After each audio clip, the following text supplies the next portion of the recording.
কয়েকটি বলছে ভণ্ড বেদনী বল কেন বলবো, এটা কিন্তু সবার ক্ষেত্রেই কথাটা বলে নাই। আমি সংক্ষিপ্ত আকারে বলার চেষ্টা করব। আমাদের সমাজের মধ্যে আমরা কিছু লোক আছি, আমরা কিছু মানুষ আছি, যে মানুষগুলো দয়াল নবীর নামে কি করি কিনা বলো, আমরা এরকম বলে থাকি নবীকে সম্মান করো, কিন্তু অন্তত দরকার নাই তুমি তোমার বড় ভাইকে তো এরকম সম্মান করো, ঠিক হই না? কেননা আমরা মাটির মানুষ, নবীও তো মাটির মানুষ।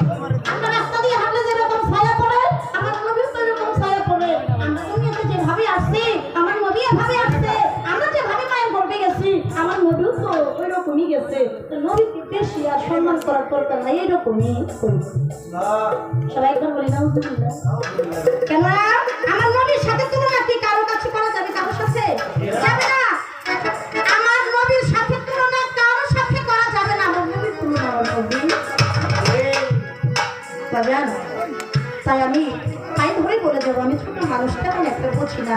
দয়াল নবীর নামে যারা কটূক্তি করে বেড়ায়, আমরা যেন ওই সমস্ত কথায় কর্ণপাত না করি। এই জন্য সাধু ভালো কয়েকটি তাদেরকে বলেছে ভণ্ড বেদিনের দল। আমার দয়াল নবী তো মাটির মানুষ না, মানব নয়, মানবের গঠন করে এই পাপি তাপি করে জন্য পারিবে বলে আমার আল্লাহ পাক তাকে রহমত স্বরূপ দুনিয়াতে দান করেছেন। আমরা থাকি মায়ের গর্ভে কোন জায়গায়? নাভি থেকে আড়াই আঙ্গুলি মতন করে 3 আঙ্গুলি নিচে, যার নাম হচ্ছে লামুকা। এই জায়গায় হচ্ছে আমাদের বাসস্থান। আর আমার নবী ছিল না নাভি থেকে আড়াই আঙ্গুলি মতন করে 3 আঙ্গুলি উপরে, যার নাম হচ্ছে পবিত্র সুরিয়া। এই সুরিয়া মুকামের মধ্যে আমার নবীর বসবাস।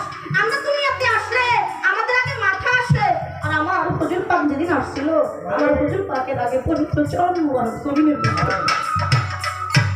এই জমিন, এই মাটি মাওলার কাছে ফরিয়াদ করেছিল, মাওলা রে আমি মাটি, আমি জমি, আমার মধ্যে তোমার কত বান্দা কত কিছু পুষে তারা পাক পোষণ করে, কত কিছু ফেলে দেয়।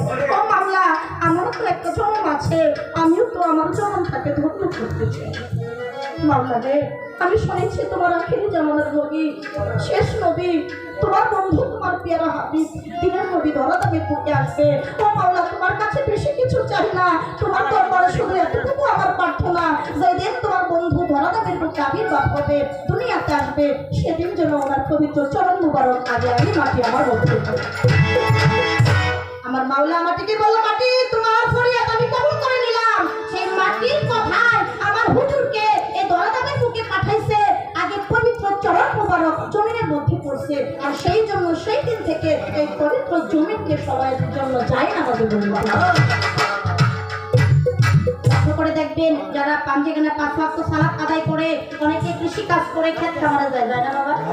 মসজিদ আজান পড়ে গেছে, গায়ে একটা গামছা, যাই নামাজ নাই, ওযু করে ওই গামছাটা দিছি নামাজ আদায় করে নেয়। আছে কি না? যাই নামাজের দরকার হয় না। এটা কারো জন্য, এটা আমার হুজুর পাকের। আর আমরা সেই নবীর উম্মত হইয়া আমার নবী সারা যে সব নবী পৃথিবীতে আগমন করছিল, প্রত্যেকে মাওলার কাছে কইছিল, মাওলা আমরা নবী কুলে জন্ম না নিয়ে যদি শেষ নবীর উম্মত কুলে জন্মটা নিতাম।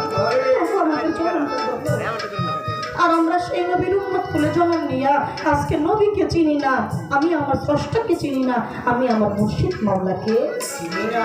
তাকে তাকে চিনতে হবে, তাকে বুঝতে হবে। গেল কথা। আমার কাছে 2টা কথা রাখছে সংক্ষিপ্ত আকারে, সেটা হলো আপনি কোন নবুয়তটা গাইবেন। আমি সব নবুয়তই গাবো, আমি সবটাই গাবো। আপনি যে জায়গা থেকে আমাকে গাওয়াবেন, আমি সেই জায়গা থেকে। নবুয়ত 3 ভাগে বিভক্ত, একটা আম, একটা খাস, একটা মহরে নবুয়ত। একটা আম নবুয়ত, যে নবীদের উপরে কোরআন নাযিল হয় নাই। খাস নবুয়ত, যে নবীদের উপরে কোরআন নাযিল হয়েছে।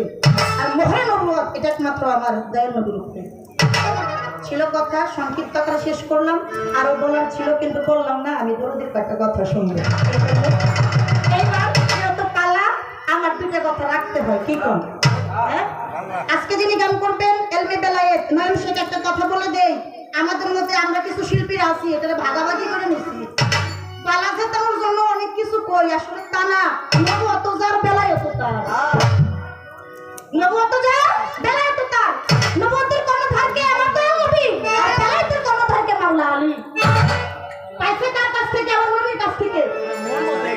মাওলা আলীর নামের শেষে হু, আল্লাহর নামের শেষে। আমি শুধু এই জায়গা থেকে জানতে চাইবো, নয়ন শেখ অনেক দূর থেকে আসছে, একটু কি লয়ে নিচ্ছেন আমরা দেখুন। একটু কষ্ট করে দিয়ে যাই খাও ভালো যাইবেন গাড়িটা কি হয় আপনি আজকে বলে যাবেন সত্য কথা কই এই যে বেলায়েত মাওলা আলীকে